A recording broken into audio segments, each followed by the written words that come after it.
Welcome to BYJU'S IAS, and what a wonderful, significant, thought-provoking presentation we have in store for you this week. It is slightly different from our usual weekly review of international relations. We are going to focus on a problem which is very significant for almost all the actors in international relations. It is a subject which is important for international relations, but equally significant for general studies, general knowledge, preparation for the competitive examinations. What has happened in the past couple of years and a half was that our mind was distracted by the coronavirus. Fighting the pandemic took priority over everything else, and all other problems were moved to the margins. And what a mistake it has been. Less than 2 years have passed, and the climate change crisis is on our heads again. The nature has come knocking dangerously, scoldingly, wrathfully at our door again. It is impossible to neglect and wish away the reality. People thought that fighting coronavirus was the priority because it was a matter of life and death, but recent news items have underlined the fact that climate change is as much a matter of life and death for not only existence of individuals or particular nation states, but the humankind in itself. It might result in extinction of human race and civilization. We'll discuss these things in greater detail a little later, but I think what we would like to do and make you understand is that the climate change is a problem which is many dimensional. It is something which has happened immediately last week, last couple of weeks. It is something which is likely to happen in next couple of months, next couple of years, maybe even more. Maybe in a couple of years, people would have forgotten what coronavirus was, hopefully.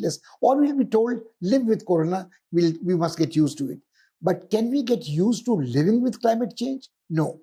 It's going to be difficult to live with a nature which is baleful, which is malevolent. Now, the interesting thing about this problem is that to understand it fully, it has to be divided into 3, 4, 5 segments, and you can focus on them each individually. What is happening around us at the moment? What is the urgency? What is the context? What is the historical evolution of the problem? How the international community has tried to cope with it? And like every time else, where does India stand? Does India's voice count for this? Can India provide a lead to developing nations? Can India be taken seriously by the big powers? All this will follow in this presentation.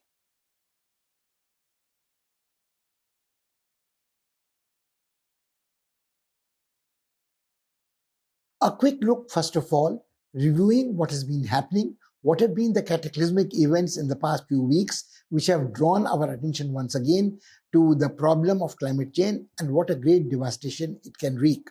To begin with, there were reports that if carbon emission rates are not stopped, the earth warms, the planet warms, the sea level, water levels in the sea will rise, and if they rise about 1.5 meters, depending on how much the temperature of the planet rises, maybe 2 degrees centigrade above the pre-industrialized temperature of the planet.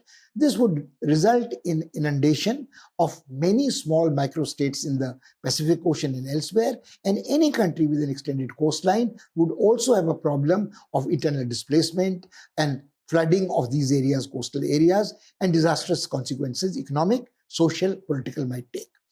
But by now, it is clear that this is not the only problem of sea levels rising. We see manifestations of global change in climate, earth warming almost everywhere.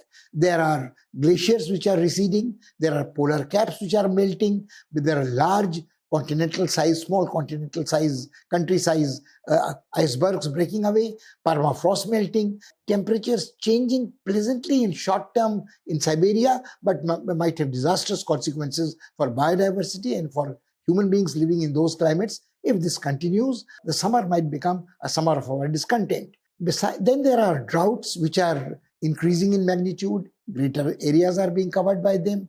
They already are causing a political crisis. Then there are other issues involved. Recently, there was news of something called the heat dome in Canada. Now, temperatures used to rise in the cold country like Canada in past, but this time in the state of British Columbia, in places like Vancouver, temperatures were registered which were above 50 degrees centigrade. They hovered, and this was disastrous. Hundreds of people lost their life in these heat waves. Similar conditions were experienced somewhere else. unusually high temperatures were registered in Europe. And some people have said, some scientists have speculated and projected that 2021 might be the coldest year in this century. The temperature is going to steadily rise, and probably the effects of this climate change are going to be felt by us. Then the other concern was forest fires. Earlier, there were forest fires in summers in California, in southern hemisphere, where the season of cycles is different, in Amazon rainforest, and people deluded themselves, denying reality. They thought it was an accident, which a spark igniting a fire in Amazon rainforest, or the deliberate mischief by people who wanted to change the land use in this area. There were forest fires in Australia. Now, the problem is that these forest fires in different continents, different countries, have a consequence which goes beyond a nation state. They spew smoke in the atmosphere, the temperature rises, the carbon emission rates go up, and the air currents carry these dust particles, the haze, all across. A forest fire in Australia affects breathing conditions in Indonesia, Singapore, Malaysia. Now, it is not only a question of air quality degrading, it is a question of an unexpected volume of carbon emitted in the atmosphere, which is going to lay waste the calculations of the scientists before this. Now, this is the second part. Glacial recession, polar caps melting, permafrost having a thaw, summer temperatures rising unnaturally in places like Siberia, forest fires. Then there are other extreme events which are from cyclones, like El Nino effect. A butterfly flutters its wings in Philippines, and the cyclones affect Latin American countries. People thought that these were fantasies, but now it is difficult to discard them. You have not only cyclones, you have much greater frequencies of tornadoes, cyclones, sea storms, and you also have biodiversity extinguished in places like Antarctica, threats to existence of not only Eskimos but polar bears and their traditional feed fish under the sea, under the snow, also in the North Polar Cap and the tundra region. This has become a problem for Scandinavia, a problem for Denmark and the Iceland, and this is all also we have to keep in mind. But what has made the world focus on the climate change problem at the moment is when the rich countries in Europe, like Germany, like Switzerland, like Belgium, like Netherlands, suddenly have their roads turned into rivers and rivulets. Water rises all the way up to the first floor of the buildings, and they have never experienced this. The developing world has had these natural calamities, and they were looked down on as they can't manage them, they can't predict these calamities, they don't know how to evacuate population. Now, when the shoe is on the other leg, they are suddenly realizing that 300 years ago, it was Edmund Burke who was writing about floods in London. It is 300 years later, far more devastating form of floods are hitting industrially civilized, rich, affluent nations. It is not Africa. It is not only Asia. It is not only Amazon rainforest and indigenous population. Places like Canada, places like France, places like Germany, places like Switzerland are affected by it. Not only that, there are big powers. There was a lot of debate that if we controlled carbon emission, the per capita polluters were Americans, Europeans, but the gross polluters were considered to be China and India. So nobody thought that they were to blame. And these countries also continue to argue that if they were going to make rapid economic development, they would have to make best use of what their sovereign control of their natural resources was. So if they had coal, they would use coal for electricity generation, which is supposed to be a pure form of, clean form of renewable energy. But right now, China is experiencing floods which historically were talked about. The river Yangtze was the river of misery.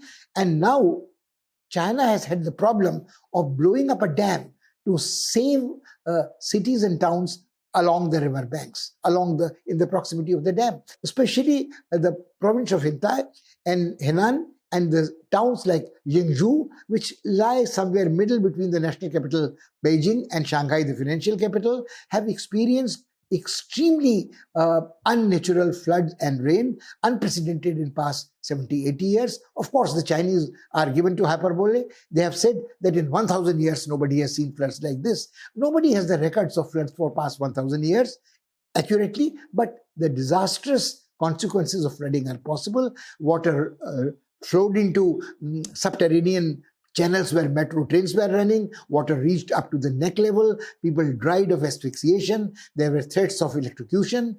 And of course, what will happen post-floods, disease and epidemics, it remains to be worried about. Some people are apprehensive about what would happen to the dams which the Chinese built after revolution, which are 60 years old, 70-year-old, built with primitive technology, and what happens if a big gigantic dam like the Three Gorges Dam gives way. But let's not look for apocalyptic scenarios, but the fact is that whether it is China, whether it is India, whether it is Canada, America, whether it is European Union, everybody is having a shared common interest in climate change as a complex challenge which has to be solved together.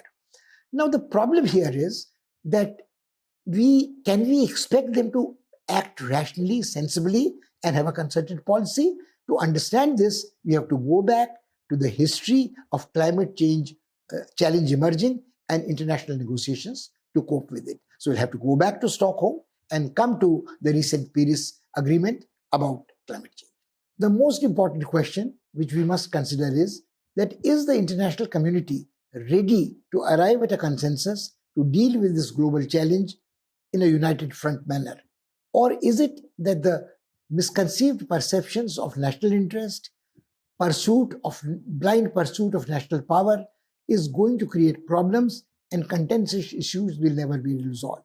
There also is a question that can there be a real solution to the climate change problem in foreseeable future? There are people, not where only, like the ex-President Trump of the United States of America, who thought that the climate change was a false science, it was a fantasy, it was a conspiracy hatched against America. And there were many people who supported him because of vested interest. The oil industry in America and the fossil fuel industry elsewhere, the members of OPEC, Saudi Arabia, even Putin's Russia owes it major part of its clout on its economic resources of gas and oil in Siberia, on which depends the energy security of European countries. There are other countries which have oil and gas as an important part of their economy, from small countries like Brunei to Venezuela to Mexico to Indonesia, but we shall come to that maybe subsequently. But what is more important is to keep in mind the historical evolution of the emergence of this problem and how diplomatically the countries, big and small, have tried to cope with it, what has been the role of United Nations. Then we can come to the present day and see what is possible, what is feasible, what is not possible, what is realistic, what is only rhetorical.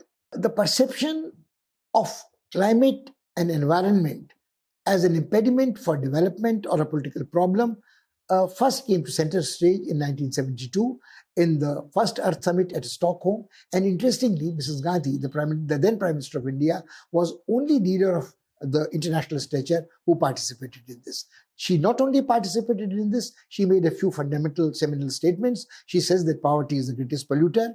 The polluter must pay for its misconduct in past, which meant that the developed countries owed it to the rest of the humanity to compensate them for the exploitation of their natural resources during the colonial period. And they continued to follow a lifestyle which is conspicuous consumption, which was wasteful, which was not sustainable. But then the focus primarily was on pollution, on poverty, and climate was on a peripheral concern of the people who took part in Stockholm. But in 20 years from Stockholm to Rio, a lot more concern was exhibited towards this subject because people realized that there were land erosions, there were flash floods, there was this concern about inequity. There were acid rain, there was silent spring, and people are asking questions that what was causing this? Was it excessive chemicals? But the problem is that still the minds of leaders was distracted because throughout the period of Cold War and the immediate aftermath of Cold War, they gave primacy to strategic issues, military conflicts in Middle East, in Vietnam, on the South Asian continent, tensions rising elsewhere in Middle East, and all this was focused away from climate. But what happened is by the time we reach Rio, we realize that people start talking of sustainable development, which meant that the present generation should not waste the natural resources,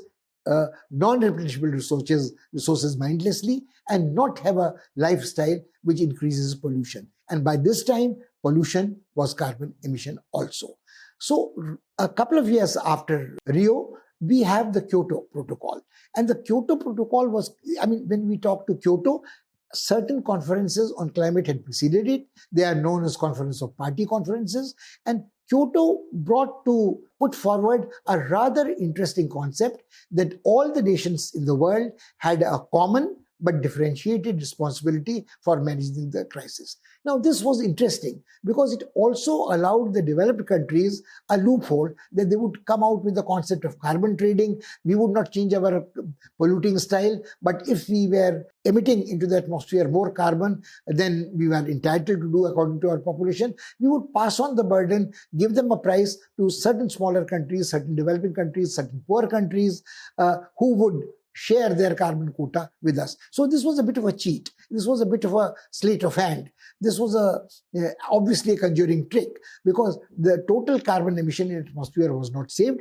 During this period, there was a great discussion about ozone layer being penetrated, ultraviolet radiation reaching the earth, the incidence of cancer growing up. Interestingly, these were concerns of richer nations, but the debate had reached into the international fora like United Nations. And the United Nations took some very laudable steps in this period. It established the United Nations Environmental Fund.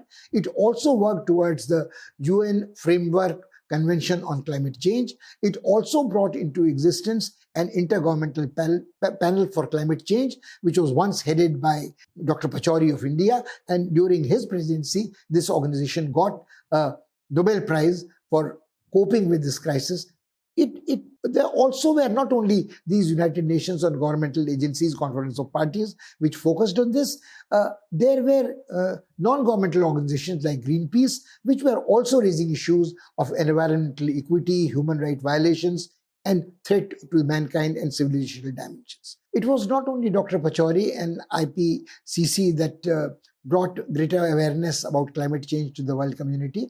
The former Vice President of United States of America, Al Gore, who had lost his presidential bid to become the chief executive, also played a very significant role, and he too was awarded a Nobel Prize for his efforts.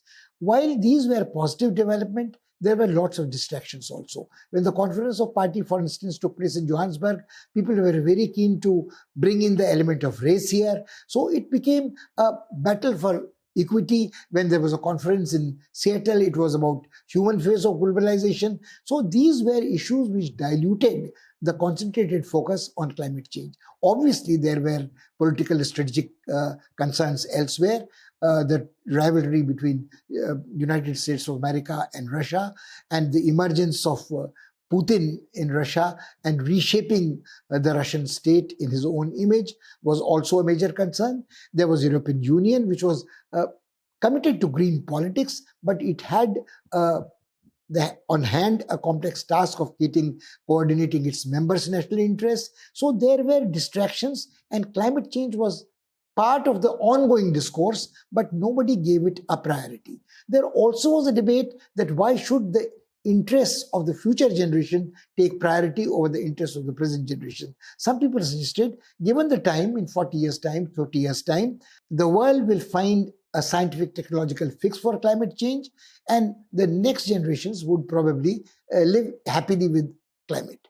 Now, people forgot that the life on this earth, this planet Earth, is born of climate change. There have been millennial cycles of millions of years when there is an ice age, the ice age melts, certain species are extinguished, new species emerge, evolution takes place, and this cycle of creation and destruction, dissolution continues. But what we tend to forget is that this whole process has been telescoped since industrialization, and this intervention, this human intervention in the processes of nature is what is creating problem. And we must realize this, that our knowledge of how natural forces in climate behave is limited, and we can only approximate, we can make statistical samples, we can calculate probabilities, we can simulate, but models are not perfect. So this leads us to the question of targets realistic or unrealistic.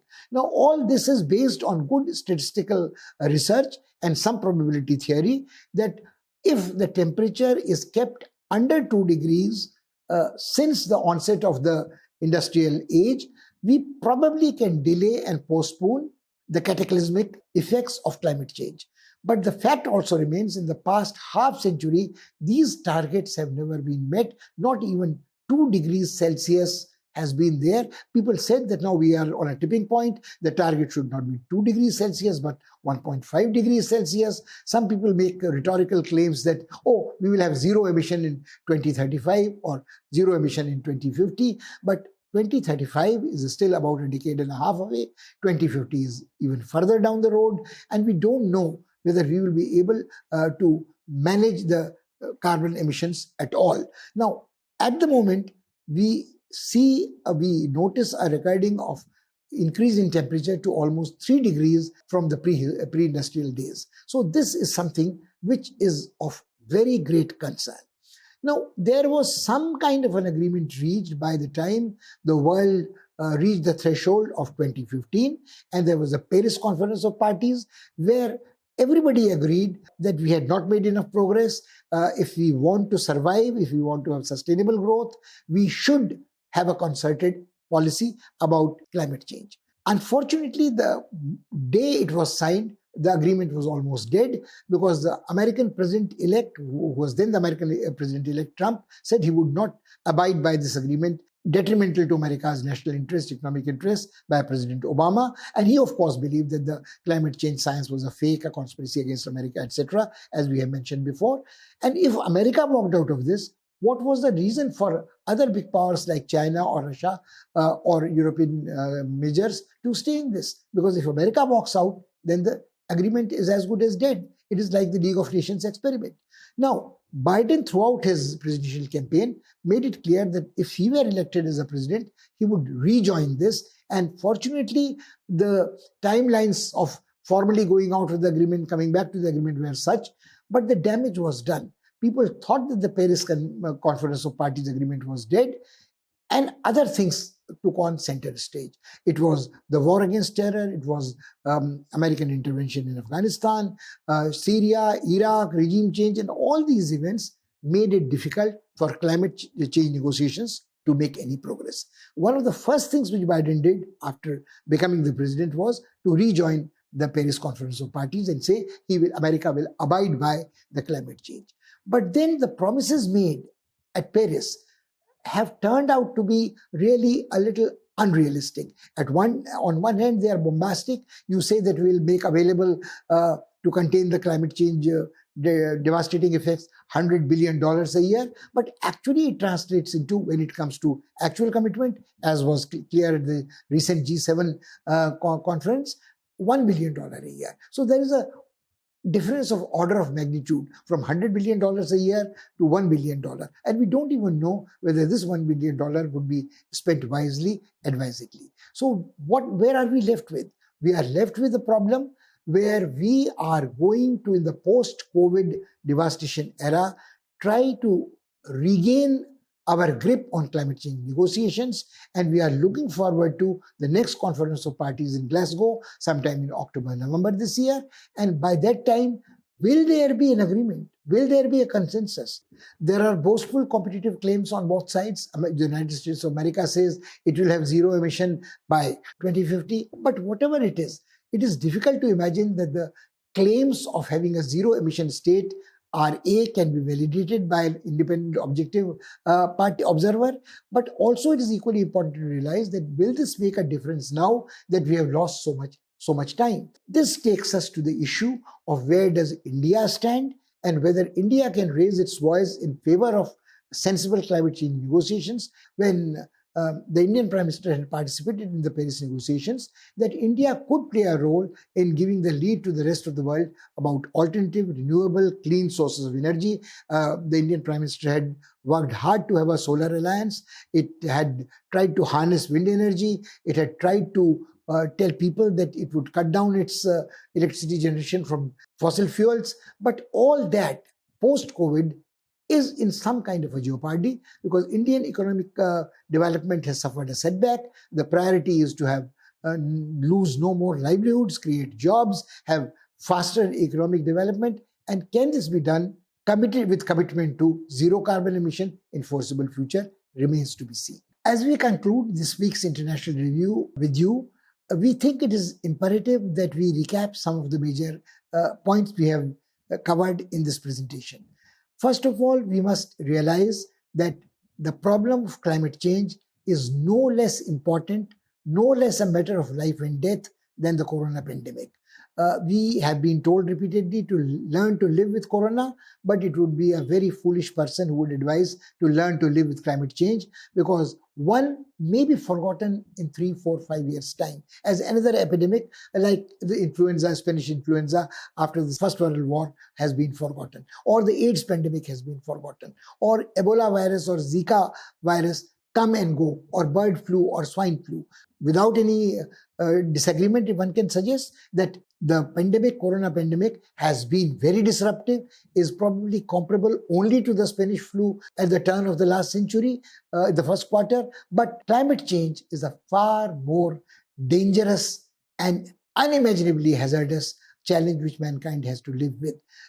It is not measurable in terms of decades. It is not even measurable in terms of centuries. What little modern science knows is for the past 200 years of what measuring temperatures, calculating, making guesstimates about seasons, predicting monsoons and so on. But climate has kept changing in millions of years, and we don't even know what is going to happen. So it is at best a guess, an estimate, an approximation, a probability. But what we cannot deny, that there is a science of climate change. It is not a myth, it is not a fantasy, it is not a conspiracy of one country against another country. So let's not underestimate either the science of climate change or the complexity of the challenge of climate change. This is one of those real issues which is a global concern. Unfortunately, most nation states think in terms of narrow national interest and their ambitions and power equations. This is at the cost of a concerted effort to reach an agreement or consensus about how to cope with climate change. Even today, if China thinks that it is a power on ascendant and United States is a power in decline, and Russia under Putin is willing to accept, temporarily at least, a junior partner's role vis-a-vis China, the Chinese could take reckless statements, decide to pay a price which may appear suicidal to others, but keeping in mind China's population, one is reminded of Mao's dictum that even if there is a nuclear war, there will be more red in China than there will be dead. So would China be reckless enough to chart a course which is partly suicidal for it, but almost devastating for the rest of the world? So please keep this in mind. The second thing is that we must keep in mind the historical context, that how the focus in environmental diplomacy has changed from rise in the level of water in the seas and oceans to rising temperature, to glacial melts, to forest fires, to extreme weather events, cyclones, typhoons, flash floods, cloudbursts. The important thing to remember here is that as long as these calamities befell the poor developing nations, the richer world was indifferent to it. But now today, when it is itself facing, it realizes that like disease, like an epidemic, climate change, or like human rights is indivisible, it is universal. But will mankind have the intelligence and the wisdom, not intelligence, to realize that these common interests unite humankind in a situation where they are on a raft on a very turbulent sea, and you can't survive alone. You have to have a cooperative, symbiotic relationship to succeed. Now, then also we should realize that what has gone wrong with the diplomacy so far. So you must keep in mind the major landmarks, the Conference of Parties from Stockholm to Paris. You must remember the major agreements which have been signed, like the Kyoto Protocol of common and differentiated responsibilities. You must keep in mind the positive efforts made by United Nations about establishment of intergovernmental panel of climate change. You might as well remember the United Nations Framework Convention on Climate Change. But there are limits of United Nations. It has limited funds. It has the oversight of Security Council, and it has the problem of veto-wielding members, which can bring a stalemate to any well-meaning program. So these are the limitations of United Nations. These are the limitations of a world divided by nation states having contending ideologies, and that leaves India in a very odd situation. We are a country, second most populous country in the world. We are a country with subcontinental dimensions. We are a country in urgent need of economic development, and we are sitting on a store of coal with fossil fuels which are necessary. We are not self-sufficient in oil and gas, but for our economic development, we are dependent to a large extent on large volumes of oil and gas from friendly nations, and at times nations not so friendly to us. So can we give up all this and take a stand on climate change? But that stand we must take. So all eyes on Glasgow Conference of Parties a few months down the lane, and we will have to see by that time that how clearly the Indian policymakers decide that this climate change negotiations are as important strategically, as sensitive for our economic development as anything else. Certainly no less than corona pandemic.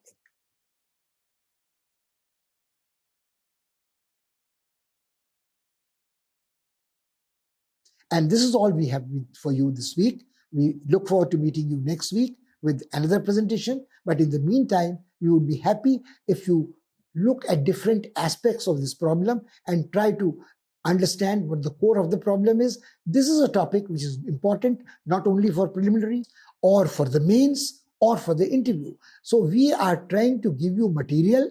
If you grasp it well, you will have no problems all the way till the interview stage to deal with the problem of climate change. It is as much a subject of international relations as of general studies. So look forward to seeing you next week. Thank you and goodbye.